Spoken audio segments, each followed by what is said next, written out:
नमस्कार। चेतौर दर्शन में आज समाचार में पुनः आप सभी का स्वागत है। नजर डालते हैं आज के समाचार की ओर। गत दिनों हुई बेमौसम बारिश के कारण चित्तौड़गढ़ एवं राजस्थान में वन्य जीवों की गणना का काम रोकना पड़ा था, जबकि सारी तैयारियां पूरी हो चुकी थी।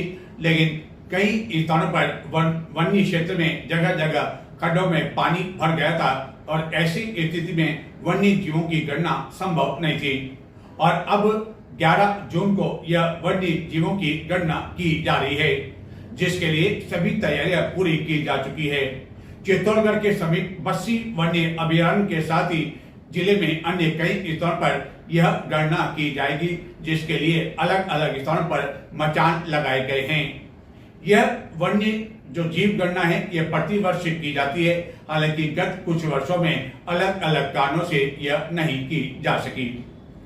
पूर्व मुख्यमंत्री अशोक गहलोत 12 जून गुरुवार को चित्तौड़गढ़ आ रहे हैं। निर्धारित कार्यक्रम के अनुसार पूर्व मुख्यमंत्री 12 जून को डबोक हवाई अड्डे पर पहुंचने के पश्चात सड़क मार्ग से वह प्रातः 11 बजे चित्तौड़गढ़ में निम्बाड़ा मार्ग स्थित एक रिसोर्ट में पहुंचेंगे, जहां वह कार्यकर्ताओं से मुलाकात करेंगे और दोपहर का भोज लेने के साथ ही पत्रकारों से रूबरू होने के बाद वह निम्बाड़ा छोटी सादरी होते हुए प्रतापगढ़ पहुंचेंगे। प्रतापगढ़ में आयोजित एक कार्यक्रम में पूर्व मुख्यमंत्री गहलोत भाग लेंगे।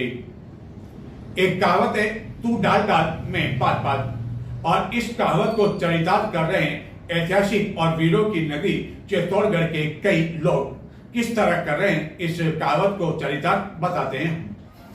यह है चित्तौड़गढ़ में भारतीय स्टेट बैंक की मुख्य शाखा के पीछे टेलीफोन कार्यालय, दूरभाष कार्यालय, और इसी कार्यालय के पीछे से प्रतिदिन कई ट्रेनों का आवागमन होता है। और इसी स्थान पर यह एक शॉर्टकट रास्ता है जो कि यहाँ से कुंभानगर, पुलिस लाइन एवं अन्य कई मार्गों की ओर जाता है। लेकिन रेलवे द्वारा काफ़ी समय पहले इस शॉर्टकट रास्ते को यहाँ पर दीवार बनाकर बंद कर दिया गया, क्योंकि इससे हर समय जहाँ दुर्घटना की संभावना बनी रहती थी, वहीं यह नियमों के भी खिलाफ है कि किसी भी पटरी को आप पार करते हैं और उसी समय यदि कोई हादसा हो जाए तो उसके लिए जिम्मेदार आखिरकार कौन होगा। लेकिन कुछ लोगों के लिए जब यह शॉर्टकट रास्ता बंद हो गया तो उन्होंने इस दीवार में से कुछ दीवार को ध्वस्त कर दिया और आने जाने के लिए इतना रास्ता बना दिया कि एक व्यक्ति यहाँ से अपने वाहन के साथ आ जा सके। लेकिन फिर जब रेलवे को इसकी जानकारी मिली तो फिर से यहाँ दीवार बनाए जाने के बाद लोगों ने फिर से कुछ भाग यहाँ का ध्वस्त कर दिया, जिसके बाद रेलवे ने यहाँ कंटीले तार भी लगा दिए। लेकिन लोगों ने उस तार को भी हटा दिया और उसके बाद रेलवे ने यहाँ यह पोल खड़े कर दिए। लेकिन लोगों को यह भी नागवार गुजरा, क्योंकि उनका शॉर्टकट जो रास्ता है वह बंद हो गया और लोगों ने यहाँ से एक पिलर को इतना हटा दिया कि यहाँ से वह आसानी से आ जा सकें। हालांकि अब यहाँ से किसी वाहन को ले जाना, यानी कि दोपहिया वाहन या साइकिल को ले जाना तो काफ़ी अधिक मुश्किल है। लेकिन इतनी स्थान जगह लोगों ने अवश्य बना ली कि वह यहाँ से पैदल कुंभानगर, करणी माता का खेड़ा, पुलिस लाइन आ जा सकते हैं। एवं इसके आसपास स्थित लोगों ने बताया कि कई पुलिसकर्मी जो कि पुलिस अधीक्षक कार्यालय एवं कोतवाली जाते हैं, इसी रास्ते का उपयोग करते हैं, क्योंकि उनके लिए यह काफ़ी शॉर्टकट रास्ता है। अब देखना यह है कि इस रास्ते को इतना खोले जाने के बाद अब अगला कदम लोगों का क्या होता है, जो कि इस कहावत को चरितार्थ कर रहे हैं, तू डाल डाल में पात पात, यानी कि रेलवे जो भी कदम उठा रहा है उसको लोग अपने हिसाब से अपने लिए वह तैयार कर रहे हैं।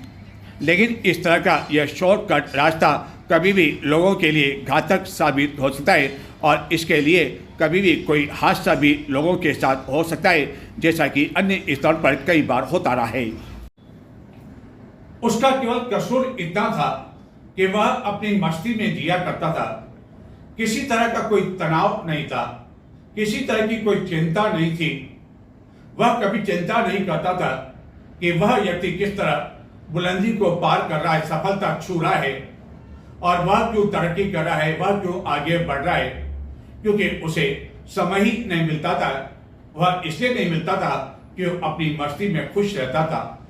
ऐसे जिंदगी में बहुत से कम लोग देखने को मिलते हैं जो कि अपनी ही मस्ती में जीते हैं। शायद जेब में उनके पास कुछ भी न हो, 1 रुपया भी न हो, रात कैसे गुजरेगी, कहाँ गुजरेगी, वह भी उन्हें पता नहीं होता है। लेकिन फिर भी कुछ लोग अपनी मस्ती में जीते हैं। और ऐसी मस्ती में जीने वाला था एक व्यक्ति जो कि गत कई वर्षों से कलेक्ट्रेट चौराहे के आसपास घुमा करता था। विभिन्न मार्गों की ओर जाने वाली निजी बसें जब कलेक्ट्रेट चौराहे के समीप रुकती थी तो वह यात्रियों को आकर्षित करता था अपनी ओर, उन बसों को लेकर जो विभिन्न मार्गों की ओर प्रस्थान करती थी। बस के कंडक्टर उस व्यक्ति को अपनी ओर से कुछ पैसा दे देते थे और इसी में वह संतुष्ट था। कलेक्ट्रेट चौराहे पर जब कभी कोई प्रदर्शन होता था, चाहे भारतीय जनता पार्टी का, कांग्रेस का या अन्य संगठन का, वह उसका एक हिस्सा बन जाता था। उसे यह भी पता नहीं होता था कि यह प्रदर्शन क्यों हो रहा है। लेकिन कहा ना कि जो लोग अपनी मस्ती में जीते हैं वह इसी तरह भीड़ का हिस्सा बन जाते हैं।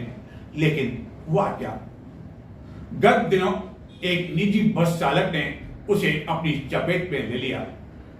लेकिन जिस तरह इंसानियत को तार तार करके रख दिया, मानवता की सभी हदें पार कर दी, उस बस चालक ने, बारिश का मौसम था, बारिश हो रही थी, और बस चालक ने जब देखा कि उसकी बस में चपेट में यह व्यक्ति आ गया है तो बस को उसने वहीं रोक दी। और शायद यह लगा कि उसे घायल को चिकित्सालय पहुंचाया जाएगा, लेकिन किसी जानवर की तरह घसीट कर उसे सड़क किनारे फेंक कर बस चालक अपने गंतव्य स्थान के लिए रवाना हो गया। और कुछ दिनों बाद जब सीसीटीवी फुटेज सामने आए तो लगा कि किस तरह इस बस चालक ने अपनी इंसानियत जो होती है शायद उसे इतना शर्मसार कर दिया, तार-तार कर दिया कि उसके लिए कहने के लिए हमारे पास कुछ शब्द भी नहीं है। और अब इस घटना को लेकर रावणा राजपूत समाज ने मंगलवार को अतीत जिला कलेक्टर से मुलाकात की और उस बस चालक को न केवल गिरफ्तार करने की मांग की बल्कि उसका लाइसेंस तक निरस्त किए जाने की भी मांग की। रणजीत सिंह का केवल इतना कसूर था कि वह अपनी जिंदगी को अपने अनुसार बिना किसी तनाव के जीता था। उसे इस बात की कोई चिंता नहीं थी कौन क्या कर रहा है, कौन और क्यों तरक्की कर रहा है। उसका केवल कसूर यह था कि उसके अपने चित्तौड़गढ़ में कोई नहीं थे, और यदि होते तो उसे शायद समय पर उपचार मिल जाता, इलाज मिल जाता और उसकी जान बच जाती। लेकिन वह सड़क पर काफ़ी देर तक उपचार के अभाव में यूं ही तड़पता रहा। दूसरी ओर एक अन्य व्यक्ति ने इंसानियत के नाम को तार तार कर रख दिया और किसी इंसान को जानवर समझकर घसीटकर सड़क किनारे डाल दिया। लेकिन फिर भी पुलिस उसके खिलाफ अब तक कोई कार्रवाई नहीं कर पाई, जबकि सारे फुटेज पुलिस को मिल चुके हैं। चित्तौड़गढ़ में कलेक्ट्रेट चौराहे पर कई समय से यह व्यक्ति अपने ही बिंदास में जीवन व्यतीत करता था। उसके बारे में किसी को अधिक पता नहीं था, लेकिन कुछ को यह पता था कि इसका नाम रणजीत सिंह है, जो कि चित्तौड़गढ़ से सटे रामदेव जी का चंदेरिया का निवासी है। लेकिन शायद पारिवारिक कारणों से वह अधिकांश समय कलेक्ट्रेट के आसपास ही बिताया करता था।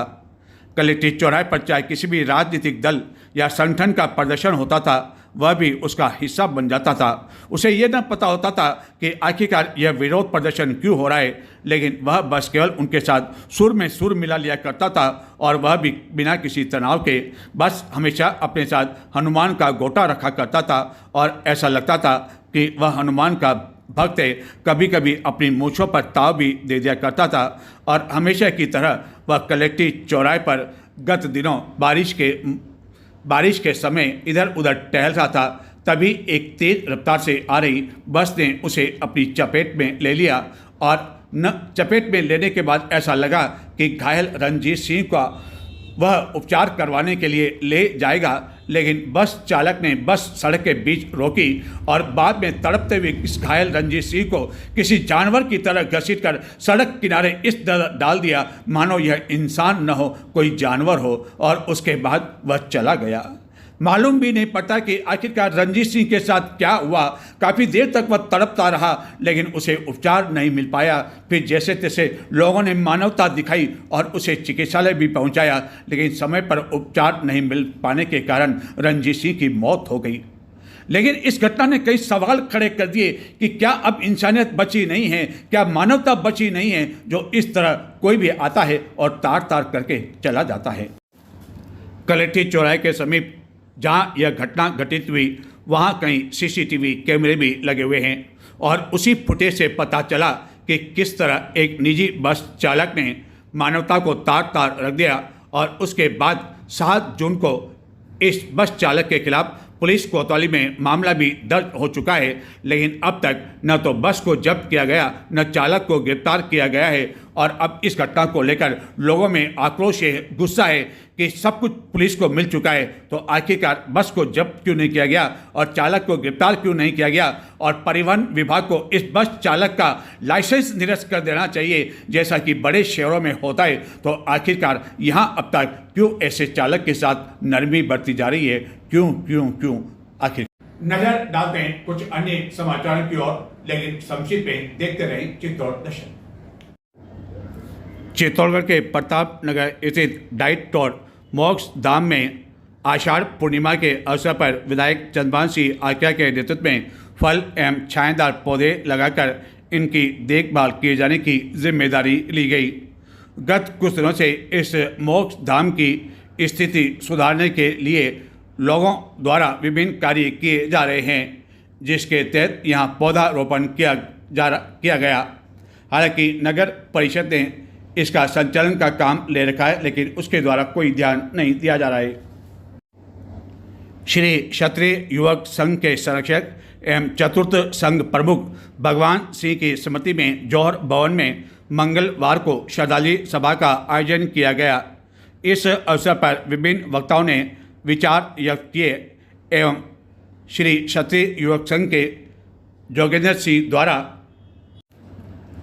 भगवान सिंह रोल साहब सर के जीवन परिचय एवं उनके द्वारा संघ समाज एवं राष्ट्र के लिए किए गए कार्यों के बारे में विस्तार से जानकारी दी गई। इस अवसर पर बड़ी संख्या में लोग मौजूद थे। चित्तौड़गढ़ जिले के मंगलवार थाना अंतर्गत ईडरा में गत दिनों एक अभियुक्त द्वारा एक 9 वर्षीय नाबालिग को घर बुलाकर उसके साथ छेड़छाड़ करने और गलत हरकत किए जाने पर पुलिस द्वारा अभियुक्त को गिरफ्तार किए जाने के बाद मूल अभियुक्तों के परिजनों द्वारा पीड़िता के परिवार का मोहल्ले में एवं गांव में जीना दुभर कर दिया, जिसको लेकर पीड़ित परिवार ने जिला पुलिस अधीक्षक को ज्ञापन सौंपकर कानूनी कार्रवाई किए जाने की मांग की एवं आरोप लगाया कि अभियुक्त के परिवार और उसके मिलने वालों ने गांव वालों से मिलकर उसका हुक्का पानी बंद कर रखा है। Doctor Bhimrao Ambedkar blood foundation की प्रदेश स्तरीय बैठक का आयोजन किया गया। जिला मुख्यालय पर आयोजित बैठक में सचिव हिमांशु बेरवा ने बताया कि महाविद्यालय के पूर्व प्राचार्य निर्मल कुमार देसाई ने संविधान की प्रस्तावना के साथ शपथ दिलाई और अंगदान के संबंध में जानकारी दी गई। अंबेडकर विचार मंच के अध्यक्ष सुरेश खोईवाल ने रक्तदान के महत्व को प्रतिपादित किया। इस अवसर पर बड़ी संख्या में कार्यकर्ता आदि मौजूद थे एवं बैठक को अन्य कई लोगों ने भी संबोधित किया।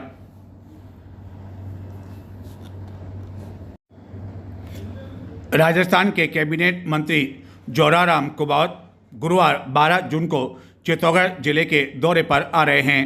निर्धारित कार्यक्रम के अनुसार वह दोपहर 11:30 बजे चित्तौड़गढ़ पहुंचकर पत्रकारों से रूबरू होंगे और उसके पश्चात निम्बाड़ा के लिए प्रस्थान कर वहां आयोजित विभिन्न कार्यक्रमों में भाग लेते हुए चिकाडा पहुंचेंगे एवं सांवलिया जी के भी दर्शन करेंगे एवं शाम को 6 बजे सांवलिया जी से चित्तौड़गढ़ के लिए प्रस्थान कर साय 6:30 बजे चित्तौड़गढ़ में प्रबुद्ध जनों की संगोष्ठी में भाग लेंगे और रात्रि को पाली के लिए प्रस्थान।